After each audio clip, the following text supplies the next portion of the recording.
Salutations, fellow nerds. I'm Rick Y, the wise guy. And today is December 11th, 2024, and I wanted to get this earlier because if you want to see a masterclass in extreme unprofessionalism, it was the Postmaster General's appearance before Congress. But before that, I wanted to touch on some content that I placed in the last video. I'm aware that the manifesto by the alleged killer has yet to be verified. All we can say for certain at the time of this recording right now is that shortly after the work that I cited in my video was published, it had also been taken down from the Substack upon which it was found. Now, there could be a number of reasons why this happened, but none of them have actually come to light as of this moment. Know that my inkling for its veracity lay in the details that were also corroborated by his friends, and the fact that those who would benefit from having it removed may very well have had Substack take it down. Some of the information could have been considered to be inciting violence, which is against their terms of condition, and that could have definitely been on a list of Substack's professional no-nos.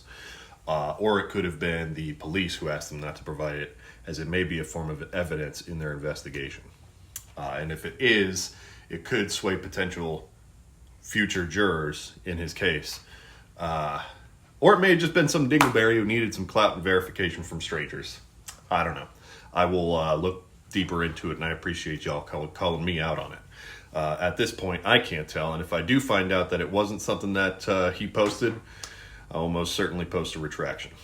However, the messaging of the actual video is still important and not completely dependent upon any of the manifesto itself, since the police have since come out to confirm his motives. But that is not what I wanted to go over here today. In fact, what happened is that I'm covering today what's already been covered by actually a few other content creators at this point, with whom I respect and hold in high esteem. Like Jesse Dollamore at the Dollamore Daily. Definitely check his stuff out. If you aren't familiar with his work, shoot him a gander, because he has some of the most brilliant content with the same pizzazz as you would find in your average United States Marine. So the Postmaster General was appointed by Donald Trump at the end of his last term in office. Since then, DeJoy has issued a 10-year plan that slows first-class mail, it cuts post office hours, and it raises prices. As such, this new USPS is struggling to keep up with customer demands, and impoverished communities are being overlooked and underserved. Meanwhile, and I can tell you this from personal experience with some of my own friends, staff members are consistently working longer hours for the same pay. The satisfaction of working for the U.S. Postal Service has declined significantly since DeJoy took over and implemented these cost-saving strategies. Because of this, yesterday, the House Committee for Oversight and Accountability held a hearing where they questioned DeJoy about these recent strategies.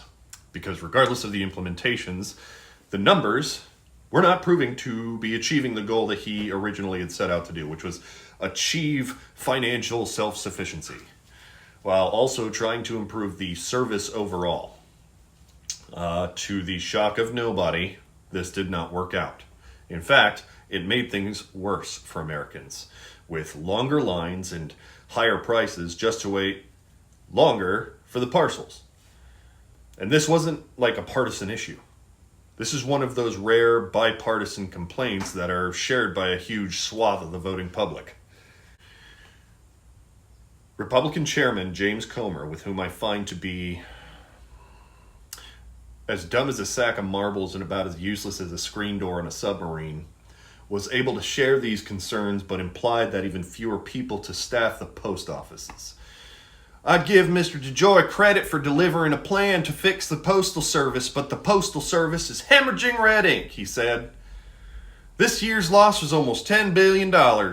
Next year's loss is projected to be $6.5 billion.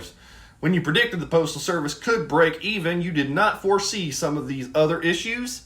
The Postal Service has added over 100,000 career employees, but your personnel costs and retirement expenses are your biggest liabilities. This isn't going to work unless you look for ways to do more with fewer people. Yeah, I don't know about that, Mr. Comer. It seems as though they're kind of stretched as it is. Chalk this one up to another politician failing to draw the correct correlation to the results that he's given. The USPS is a social service. It wasn't supposed to be a for-profit endeavor, and it is something that we've been able to provide since our earliest days as a nation. But another Republican with whom I truly do not find myself agreeing with very often when it comes to policy decisions is Republican Rep. Rich McCormick from Georgia. And it was his time to question DeJoy over so many apparent oversights. When he stated that DeJoy was responsible for the results, the Postmaster General did what many who find themselves incapable of forming any coherent, eloquent remark, and basically said, "I know you are, but what am I?" Wherein he blamed Congress, not himself, for the failures of our postal service.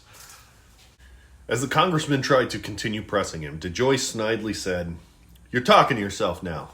And he flipped the pages of his notes in a manner that displayed unnecessary contempt for the procedure he was subject to. Such that in an act of defiance and infantile disobedience that I can't even remember either of my children displaying as toddlers, Louis DeJoy lifted his hands and pressed them against his ears so he no longer had to tolerate hearing criticisms of his tremendous shortcomings during a congressional hearing. He further stated that he gave himself a grade A on his work and as the head of a once respected arm of our society and democracy. And if you're not aware, the Constitution specifically codifies it in Article 1, Section 8, Clause 7, also known as the Postal Clause or Postal Power. This is yet another example of Trump's former choices still making a mockery of and dishonoring the institutions that we have had since the beginning of our country. But given the track record of the Senate, I truly don't know who will have the courage to vote against any other shit-for-brains candidate for upcoming appointments. They certainly made no bones about his picks last term. And if you're under any impression that, like, Lisa Murkowski or Susan Collins will come flying in at the last second to be some kind of stop or maverick that you saw in John McCain and vote against people that they don't support, prepare for lockstep devotion of the party. They're there to sound like they're concerned for the United States, but that's why the Republican Party loves them. They sound great. Those senators give some credence to the idea that they aren't all grifters. I personally, though, don't hold them ever to their public words. They've proven histories of voting against that which they've told the media. You can't expect them to have the integrity when the pressure's on. But what we can expect is 2025 to be a hell of a year. So stick around and I'll bring you what I can as it's coming forth. And the only thing that I can ask in return of you is that you stay informed, stay engaged, and stay decent. Until next time, Internet fam, love y'all. Peace!